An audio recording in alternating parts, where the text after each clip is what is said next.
Today, we're going to think about the contemporaries and colleagues that you're going to encounter in the concert this afternoon. Simon Dorff has written a beautiful program note in which he is centering the concert on the reunion, if you want, a virtual reunion of the classmates and colleagues of Nadia Boulanger. So in a sense, it is about what happened in the conservatory. I would like to do something slightly different in this introduction. I would very much like to focus on what it would have been like to think about this through the eyes of Nadia Boulanger herself. And to do that, I would like to focus on three things.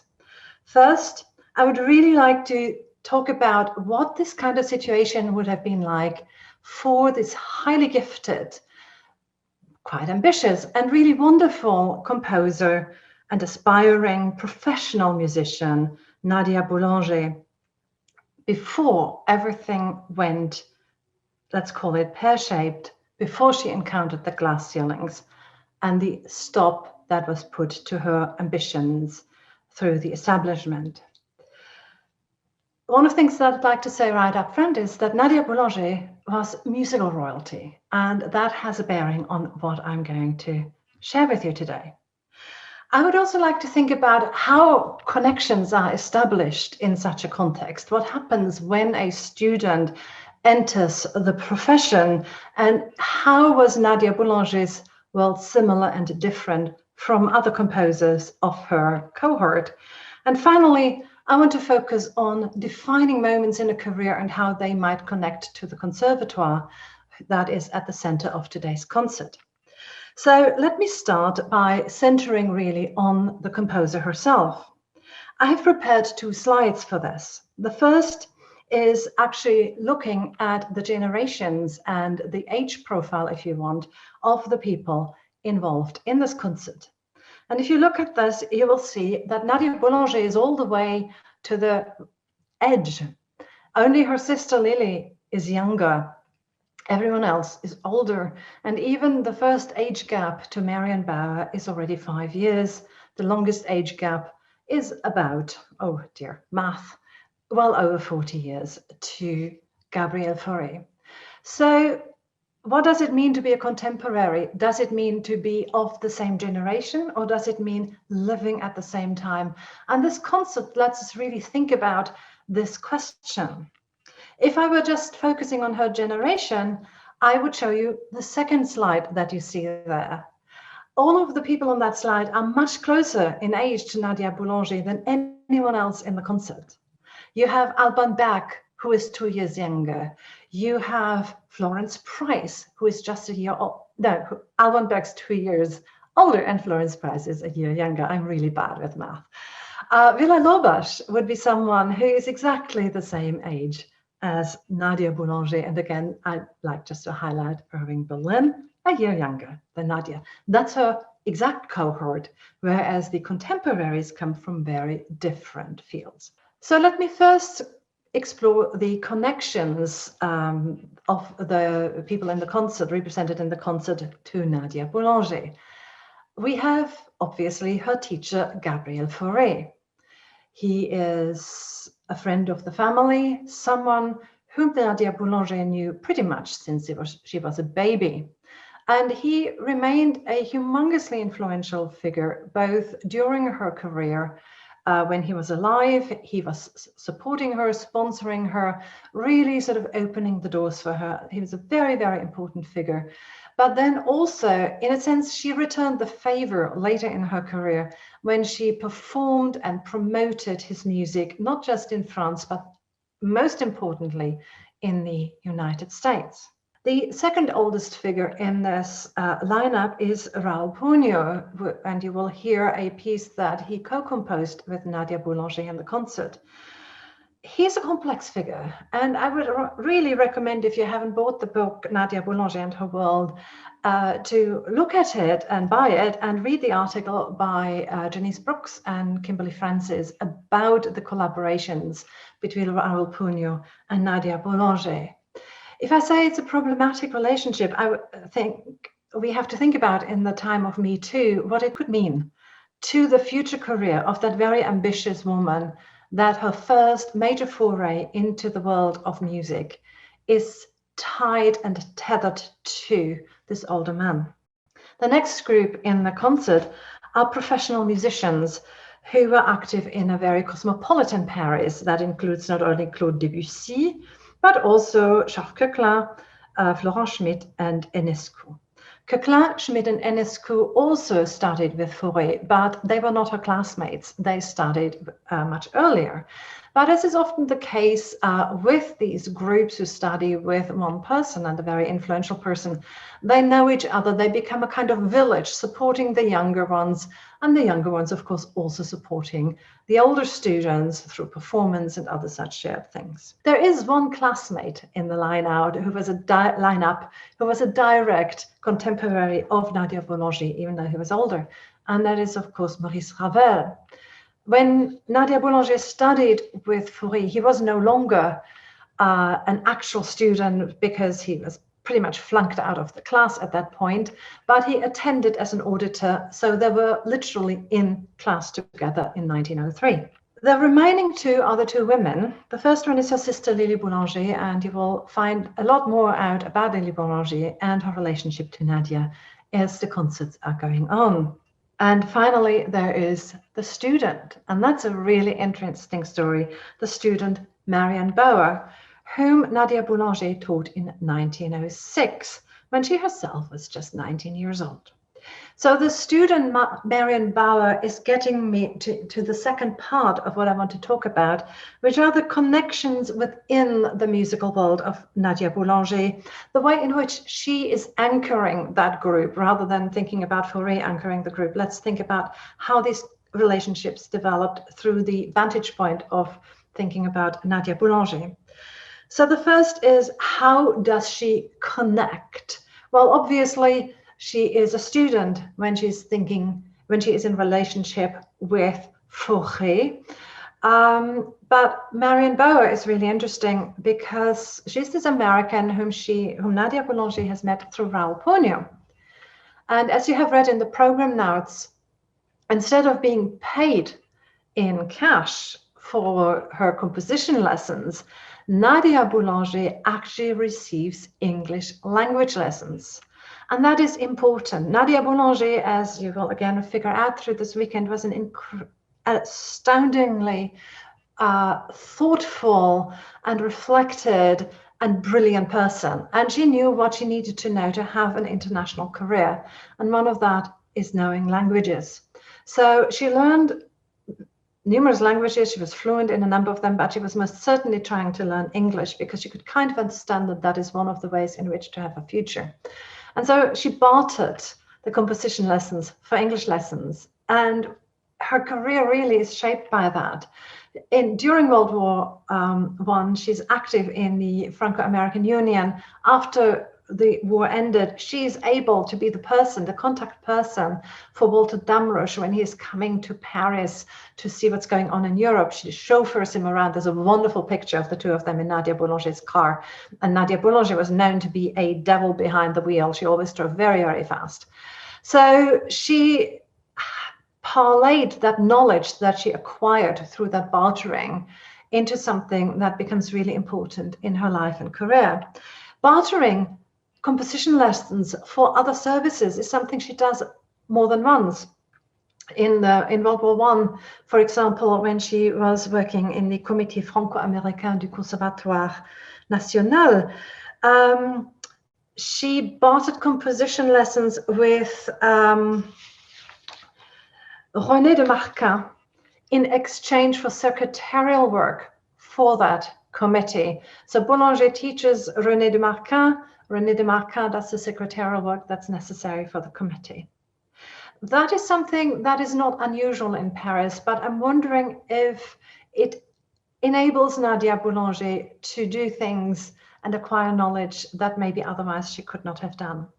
Important in the way in which Nadia Boulanger is actually creating connections is her ability to, as a brilliant, brilliant musician, organ player, and pianist, and later conductor, to support other musicians' work. She is a sought-after collaborative pianist, soloist, accompanist in concerts of new music, and you will have read in Samuel Dorf's note that she played the organ part in the very distinguished premiere of Florent Schmidt's 1906 work for chorus and orchestra and organ, indeed, of Psalm 47. It's quite a big piece.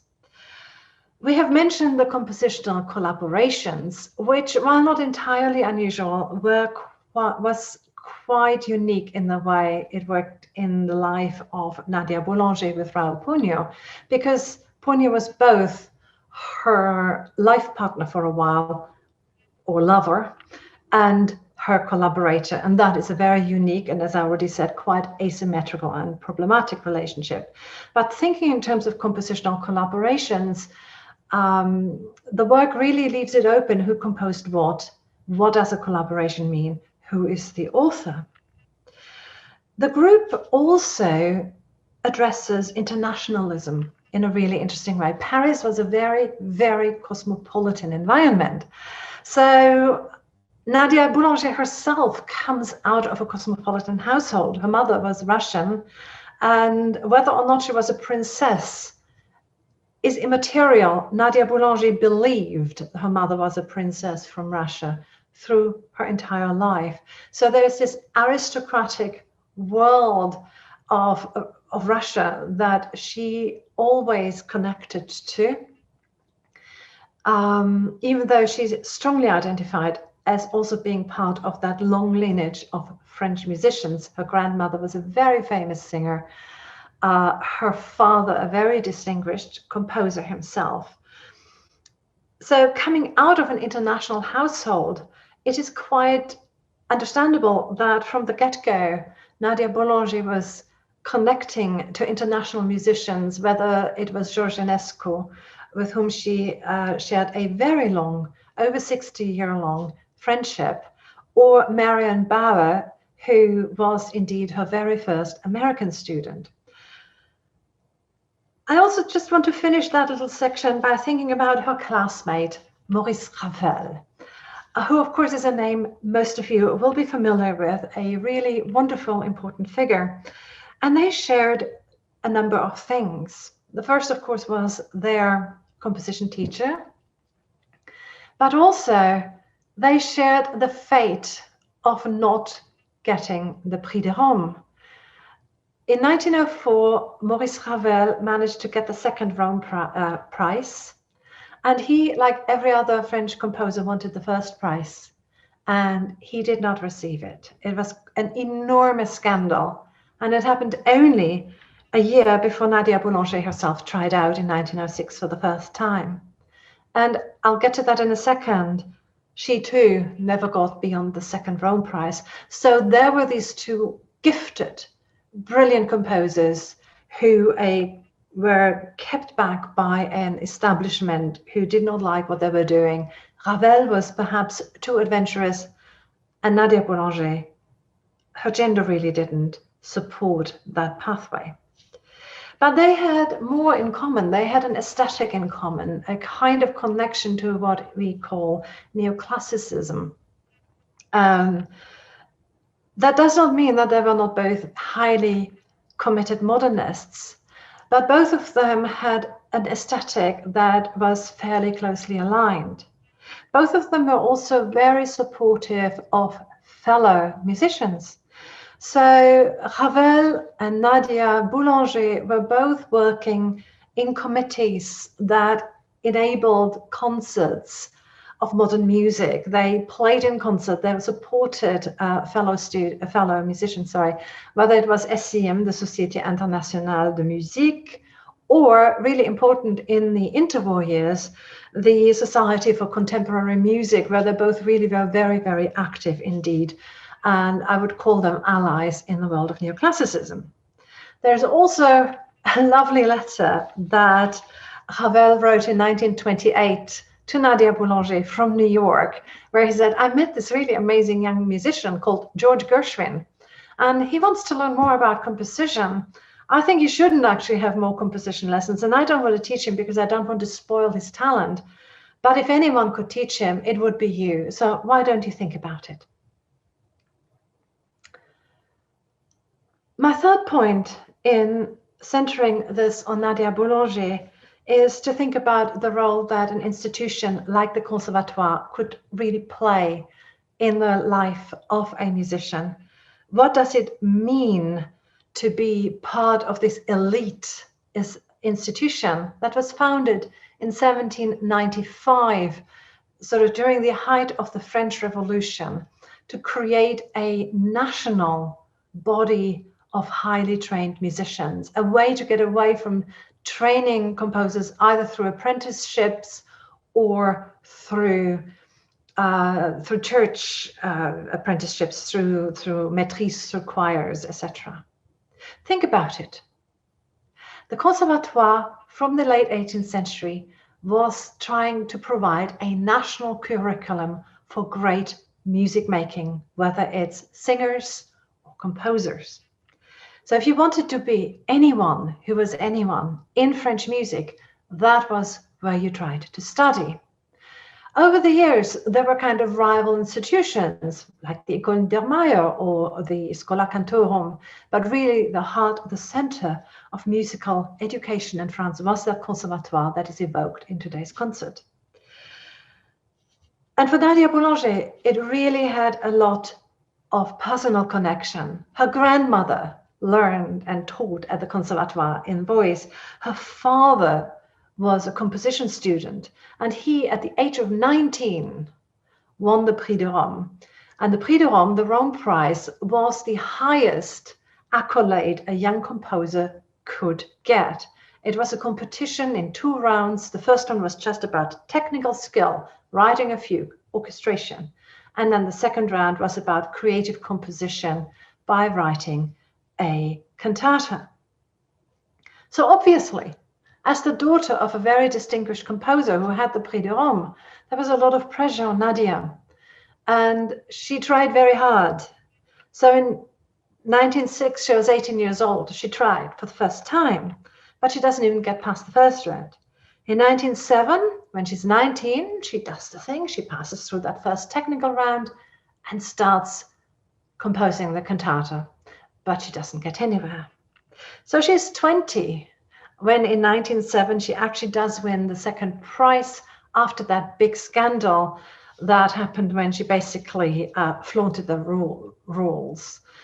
I don't want to really get into all of that, but it was really quite something going on. A young woman flaunting the rules and offending Camille Saint-Saëns.